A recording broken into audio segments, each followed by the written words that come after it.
ভারতের বিভিন্ন অঞ্চলে জনবন্টনের তারতম্যের প্রাকৃতিক কারণ ব্যাখ্যা করো।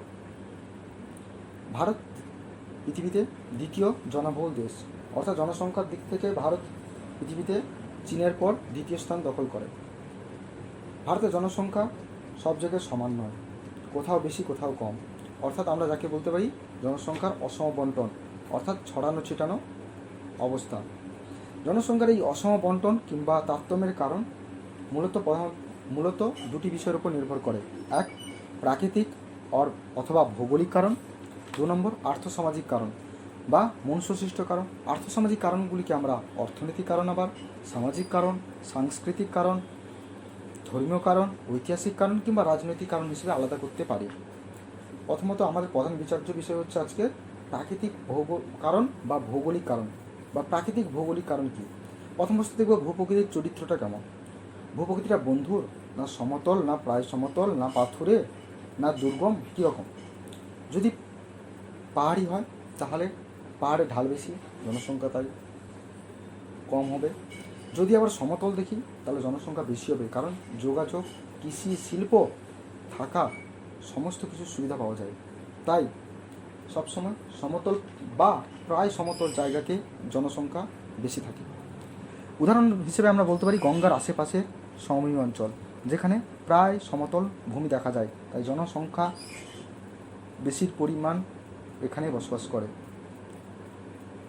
এবং মালভূমি অঞ্চল যদি আমরা দেখি, সেখানে উঁচু নিচু ভূমি কৃষির উপযোগী নয় বা কৃষিকাজ ভালো হয় না, তাই সেখানেও জনসংখ্যা অতটা দেখতে পাই না। এবার 2 নম্বর আমরা পয়েন্ট দেখব নদ নদী। নদীকে কেন্দ্র করে কৃষিকাজ হতে পারে, পানীয় জলের সুবিধা হতে পারে, শিল্প হতে পারে, এমনকি নদীকে কেন্দ্র করে বড় বড় সভ্যতাও জন্ম হয়েছে। যেহেতু ভারত প্রথম থেকে নদীমাতৃক দেশ, গঙ্গা, ব্রহ্মপুত্র, সিন্ধু এবং গোদাবরী, কৃষ্ণা, কাবেরী, নর্মদা, আরও অনেক ছোট বড় নদী রয়েছে। এই সব নদীগুলি তার অববাহিকার দুপাশে কৃষিকাজ করতে দেয়।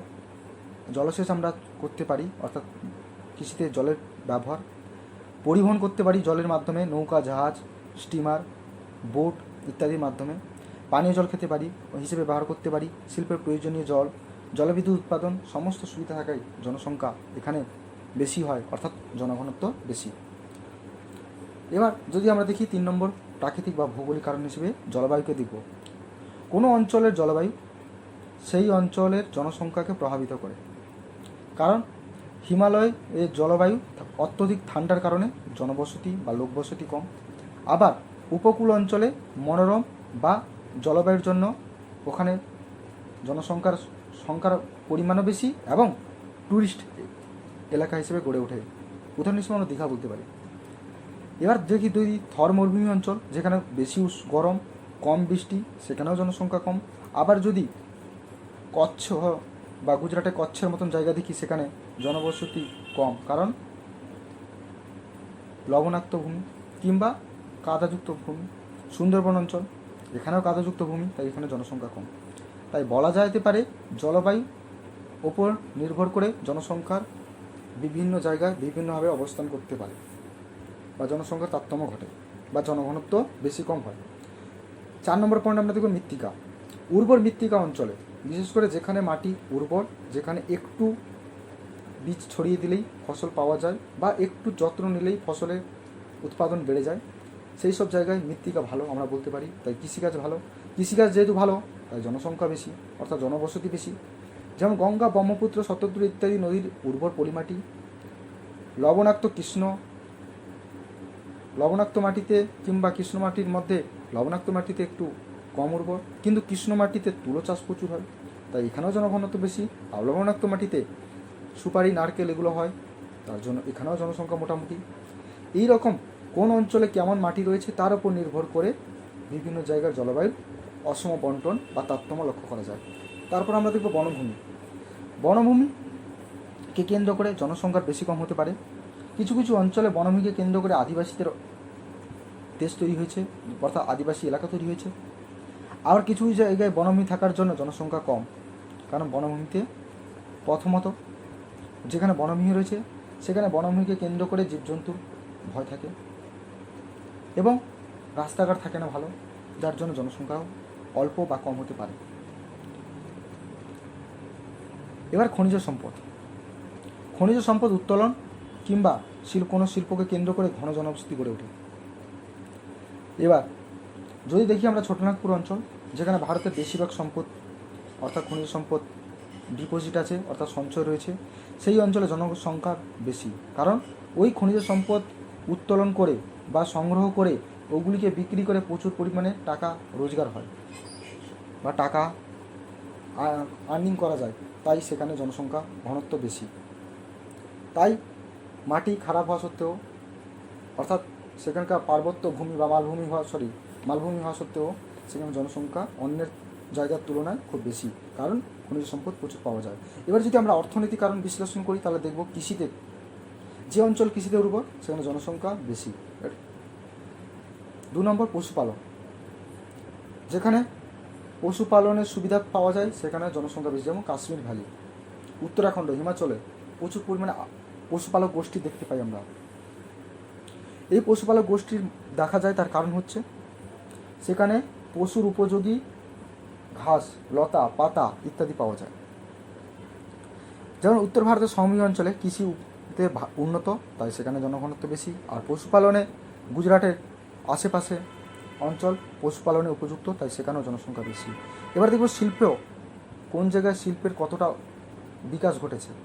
যে অঞ্চলে শিল্প অঞ্চল বেশি অর্থাৎ শিল্প কলকারখানা এগুলো বেশি আছে, সেই অঞ্চলে জনসংখ্যা বেশি, কারণ শিল্প বা কলকারখানায় মানুষেরা কাজ পায়, কাজ পেলে তারা তাদের সংসার বা জীবনযাপন করতে পারে, তাই সেই অঞ্চলকে কেন্দ্র করেও জনসংখ্যার ঘনত্ব দেখা যায়। আর যেখানে শিল্প নেই সেখানে জনসংখ্যা এমনিতেই কম হবে। যেমন হুগলি শিল্পাঞ্চল, দুর্গাপুর আসানসোল শিল্পাঞ্চল, পশ্চিম ভারতে কার্পাস বন শিল্প প্রভৃতি অঞ্চলে জনসংখ্যা অন্য জায়গার তুলনায় অনেক বেশি। এবার আমরা যদি দেখি যোগাযোগ ব্যবস্থা কেমন। যোগাযোগ বলতে বর্তমান যুগে আমরা ইন্টারনেট বলি, যদি কোথাও ইন্টারনেট বা কোনো কম্পিউটার বা এইসব ফ্যাসিলিটি বা ওয়াইফাই ফ্যাসিলিটি পাওয়া যায় তাহলে সেখানে জনসংখ্যা একটু বেশি হবে আশা করা যায় সাধারণত।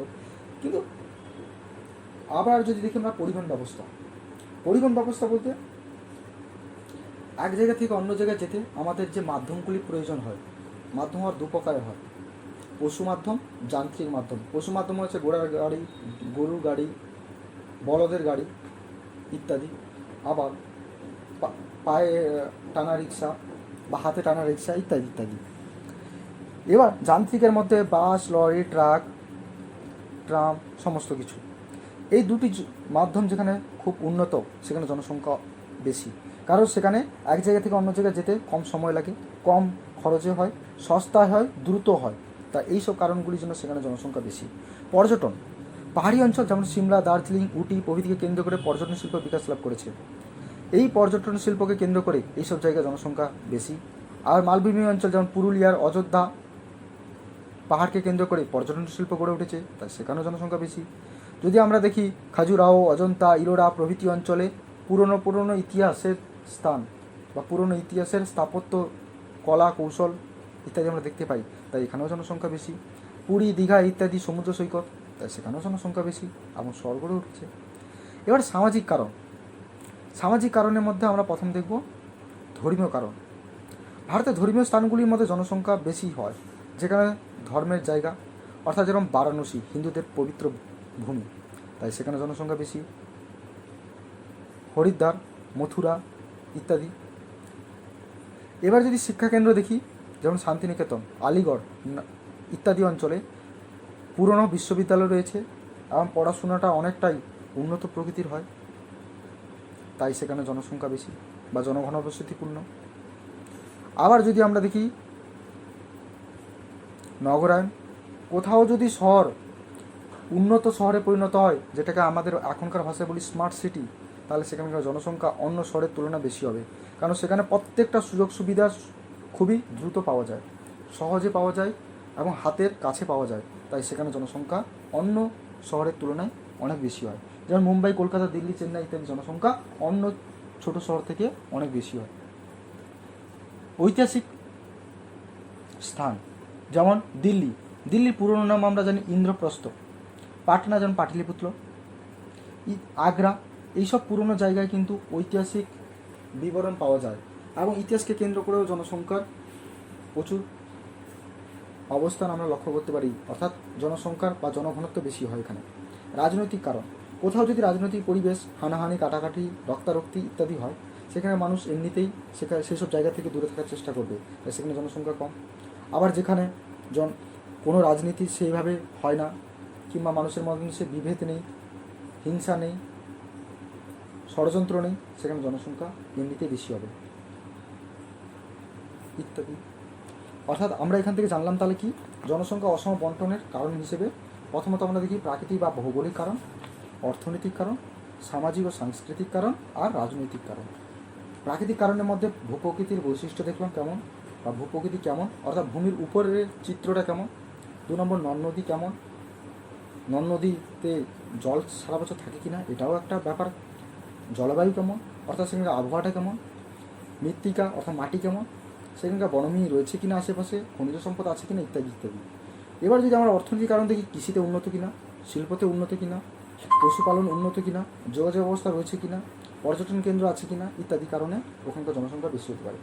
আবার সামাজিক ও সাংস্কৃতিক কারণ যদি দেখি, তাহলে বুঝবো সেখানে নগরায়ণ হয়েছে কিনা, ধর্মীয় কোনো স্থান নাকি, কোনো শিক্ষা কেন্দ্র রয়েছে নাকি, প্রশাসনিক সুযোগ সুবিধা আছে কি না, ঐতিহাসিক স্থান হিসেবে আমরা যদি দেখি, কোনো একটা ঐতিহাসিক স্থানকে কেন্দ্র করে জনসংখ্যারও বেশি হতে পারে।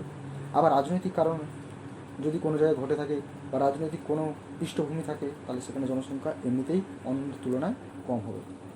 এইভাবে ভারতে অসম জনবন্টন লক্ষ্য করা যায়, বা অসম জনবন্টনের কারণ, অর্থাৎ যেখানে কোথাও জনসংখ্যা বেশি, আবার কোথাও জনসংখ্যা কম।